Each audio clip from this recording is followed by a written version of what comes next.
28 அரசியல் கட்சிகள் இணைந்து உருவாக்கிய இந்திய கூட்டணியில் பல்வேறு குழப்பங்கள் ஏற்பட ஆரம்பித்திருக்கின்றன. டெல்லியில் நடைபெற்ற இந்திய கூட்டணி கூட்டத்தில் பல்வேறு கருத்துகள் பரபரப்பாக பேசப்பட்டன.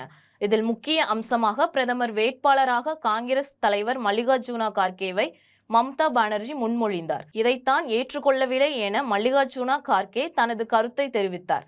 மேலும் தொகுதி பங்கீடு என்பது மாநில அளவில் இருக்கும் என்றும் கூறியிருந்தார்.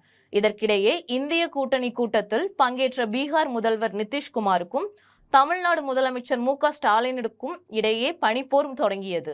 இந்த கூட்டத்தில் நிதிஷ்குமார் ஹிந்தியில் பேச தொடங்கினார். அப்பொழுது டி.ஆர். பாலு நிதிஷ்குமார் இந்தியில் பேசுவதை மொழிபெயர்த்து சொல்ல வேண்டும் என்றார். இதையடுத்து மனோஜ் ஜா ஆங்கிலத்தில் மொழிபெயர்த்து சொன்னார். அப்போது நிதிஷ்குமார் தொடர்ந்து கடும் கோபத்துடன் பேச தொடங்கினார். ஹிந்தி என்பது இந்தியாவின் தேசிய மொழி. ஆகையால் திமுக தலைவர்கள் இந்தி மொழியை கற்க வேண்டும்.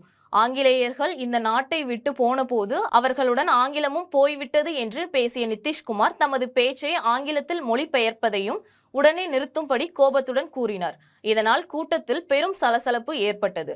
இதனையடுத்து டி.ஆர். பாலு பேசும்பொழுது முன்னதாக நிதிஷ்குமாரின் இந்தி மொழி பேச்சை மனோஜ் ஜா தான் ஆங்கிலத்தில் மொழிபெயர்த்தார். அதன் அடிப்படையில் தான் இம்முறையும் ஆங்கிலத்தில் மொழிபெயர்க்க கேட்டேன் என்று கூறினார். ஏற்கனவே இந்திய கூட்டணி மீது நிதிஷ்குமார் அதிருப்தியில் இருப்பதாக கூறப்படுகிறது.